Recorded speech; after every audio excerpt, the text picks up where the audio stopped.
ভালোবাসা আর অবহেলা। ভালোবাসা জিনিসটা বড় অদ্ভুত।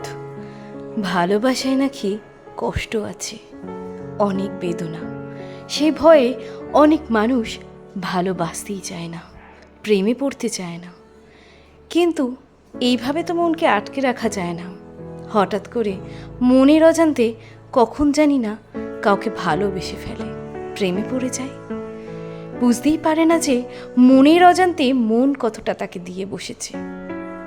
তারপরেই তো শুরু হয় সেই ভালোবাসার সময় পেরিয়ে অবহেলার সময়। ভালোবাসা চলতে থাকে নিজের গতিতে, কিন্তু সম্পর্ক সবার ক্ষেত্রে বেশি দিন স্থায়ী হয় না। দোষ না করেও অনেকেই শাস্তি পায়। সেরকম ভালোবেসে তিক্ত কথা না বললেও অনেক ভালোবাসার মানুষ অবহেলা করে তার ভালোবাসার মানুষটিকে ছেড়ে চলে যায়। জানতেই পারে না কি কারণে সে এতটা কষ্ট পেল, কি কারণে তাকে দুঃখ দেয়া হলো, কেন করা হচ্ছে তাকে অবহেলা। তবে কি একদিন অবহেলা পাবে বলে ভালোবেসেছিল, মন দিয়ে ফেলেছিল তাকে?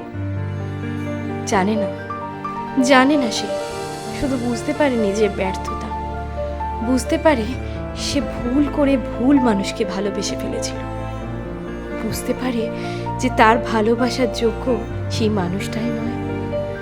কিন্তু তাতে কি, মন তো ক্ষতবিক্ষত হয়। শরীরে কোনো আঘাতের চিহ্ন না এলেও মনের আঘাতের চিহ্ন না পারে কাউকে দেখাতে, না পারে কাউকে বোঝাতে। শুধু যে মানুষটা কষ্ট দিল সেই মানুষটা হয়তো জানে মনের কথা, কিন্তু সেই মানুষটা তো বুঝতেই পারে না যে সেই যাকে অবহেলা করছে, যাকে এত তিক্ত কথা বলে তার জীবন থেকে তাড়িয়ে দিল, সেই মানুষটা কতটা ক্ষতবিক্ষত হলো, কতটা কষ্ট পেল সে। কেন করলো অবহেলা? তাহলে কি ভালোবাসার অপর নাম অবহেলা?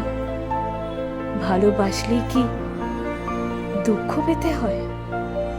ভালোবাসলে কি কোনো ভালোবাসার পরিণতি হয় অবহেলা?